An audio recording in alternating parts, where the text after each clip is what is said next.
फिलहाल बड़ी खबर आपको दिखाते हैं और सीधे लेकर चलते हैं बीएमसी के बिल्डिंग से आंकड़े आपके लिए लेकर आते हैं, जिसके जरिए आप जानेंगे कि बीएमसी बृहन्मुंबई महानगर पालिका, वहां पर भारतीय जनता पार्टी ने अपना दबदबा किस तरह से बनाया है। ये आंकड़े आपके सामने हैं, ढोल नगाड़े भी बज रहे हैं।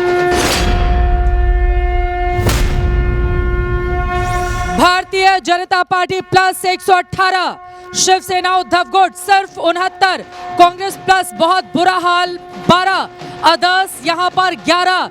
आपको बताते चले शरद पवार और अजित पवार यानी कि दोनों ही चाचा भतीजे के लिए अच्छी खबर सामने नहीं आई है, क्योंकि कहीं पर भी उनका खाता खुलता हुआ यहां दिखाई नहीं दे रहा है। लेकिन कुल मिलाकर यहां देवेंद्र फडणवीस का मुस्कुराता हुआ चेहरा आपको बता रहा है कि उन्होंने जो मुद्दे उठाए, जो कामकाज गिनाए, जैसा विधानसभा में परफॉर्मेंस रहा था भारतीय जनता पार्टी शिंदे गुट का, उसी को रिपीट करती हुई ये पार्टियां नजर आ रही हैं। और यहां पर पहली बार बीते 3 दशक में ऐसा होने जा रहा है जब भारतीय जनता पार्टी पहली बार बीएमसी के इतिहास में अपना मेयर बनाएगी, जिसको लेकर पूरी ताकत बीजेपी के नेताओं की ओर से झोंक कर रखी गई थी। सबसे तेज नतीजे आपको हम दिखा रहे हैं इस वक्त, जिससे आप संपूर्ण ढंग से ये समझ पाएंगे कि अब तकरीबन रिजल्ट फाइनल हो चुका है। भारतीय जनता पार्टी अपना मेयर बनाएगी। बीजेपी दफ्तर में जश्न की तस्वीरें भी सामने आनी शुरू हो चुकी हैं। वहां पर जलेबियां छानी जाएंगी, उसको लेकर तैयारी चल रही है। यानी कि बीजेपी के लिए बल्ले बल्ले इस वक्त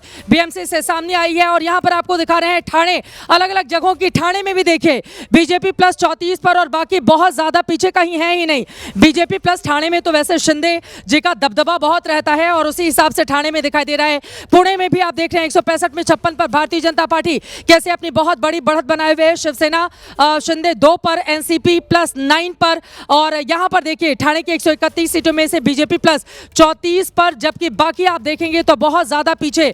भिवंडी की तस्वीरें आपके सामने है। भिवंडी में बाकियों को अगर आप देखेंगे तो अदर्स थोड़ा ज्यादा हैं। नागपुर की तस्वीरें आपको दिखा रहे हैं। नागपुर में 151 पर बीजेपी 104। नागपुर में आरएसएस का मुख्यालय है। नागपुर से देवेंद्र फडणवीस आते हैं। नागपुर भारतीय जनता पार्टी का गढ़ है। नागपुर में बहुत बड़ी बढ़त यहां पर लगातार बनी हुई है। तमाम खास मेहमान भी हमारे साथ जुड़े हुए हैं। एक बार फिर से नए सिरे से चर्चा में आगे बढ़ेंगे। केशव उपाध्याय जी प्रवक्ता भारतीय जनता पार्टी के हैं, नासिर हुसैन जी प्रवक्ता कांग्रेस पार्टी के हैं, किरण सोनावणे जी प्रवक्ता शिवसेना शिंदे गुट से हमारे साथ जुड़ चुके हैं। सभी का स्वागत करते हुए केशव उपाध्याय जी आपसे ही शुरुआत कर लेती हुई उनके पास मैं चलूंगी। लेकिन नासिर हुसैन जी, अब बताइए, आप ईवीएम पर ठीकरा पहले फोड़ते रहे, अब इंक पर ठीकरा फोड़िए, या महाराष्ट्र की जनता को ही बता दीजिए कि उनको बीजेपी और शिंदे क्यों पसंद आते हैं। लेकिन ये बात तो बिल्कुल सच है ना, आपको सिरे से खारिज कर दिया है मुंबई की जनता ने। हुसैन साहब।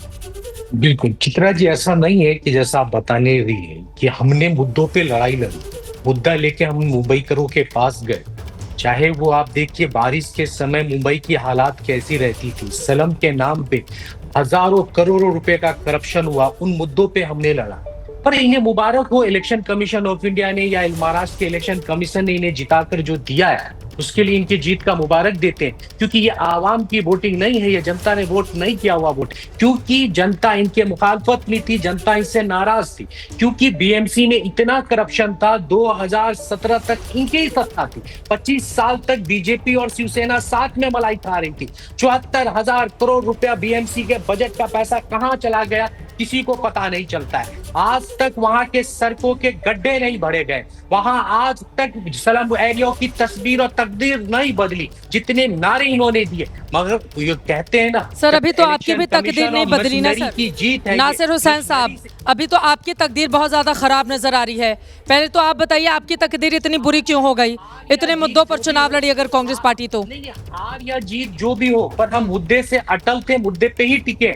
आखिर 74,000 करोड़ का बजट किधर जाता है, इसका सवाल का जवाब कौन देगा? बीएमसी में उद्धव ठाकरे देंगे और कौन देगा? नहीं, तो उसके साथ क्या ये भारतीय जनता पार्टी साथ में नहीं थी? ये दोनों आप साथ में हैं, उद्धव जी से पूछ लेते, इतना बड़ा बजट पैसा कहाँ जाता है? ठाकरे से हमारा कोई अलायंस नहीं था, हम अपने मुद्दे पे अकेले चुनाव लड़ रहे थे, हम अपने कार्यकर्ताओं का इलेक्शन लड़ रहे थे, ये कार्यकर्ताओं का इलेक्शन था, हम उनके साथ खड़े थे। पर इन्होंने जिस तरह से वोटिंग लिस्ट को छिपाया, जिस तरह से ईवीएम में गड़बड़ी की, जिस तरह वोटरों को जाने से रोका गया, पैसों का रंगा खेल नाचा गया, वो सब कैमरे पे है, सब दिख रहा था कि नोटा को दबाओ तो बीजेपी का टिकट निकल रहा था। वो कैसे मुमकिन हुआ? ये सब हमने रिटेन कंप्लेन किया है, जनता देख रही है, पूरा नेशनल चैनल पे मैं बोल रहा हूं। जिस तरह से इलेक्शन कमीशन ने इनका साथ दिया है, ये जीत उनको मुबारक हो, पर मुंबई करो की परेशानी खत्म नहीं हुई। मुंबई करो आज भी बारिश के गड्ढों में ही घूम रहे हैं। जब विधानसभा में आप लोग साथ में चुनाव लड़ रहे थे, उस समय पूछ लेना चाहिए था उद्धव ठाकरे से,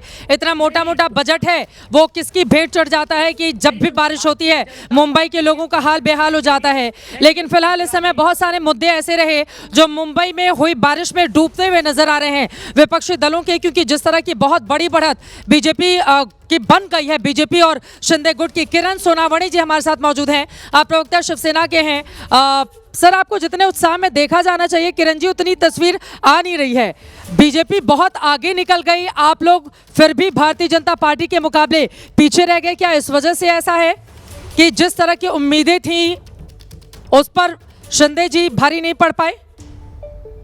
चित्रा जी, हमने महायुति में चुनाव लड़ा हुआ है और हमें उम्मीद है कि ज्यादा से ज्यादा और भी हमारे ये जो जहाँ पे आगे चल रहे हैं वहां पे स्थिति सुधर सकती है। लेकिन यहाँ पर तो आप देखिए कि महायुति की तो सुनामी आ चुकी है।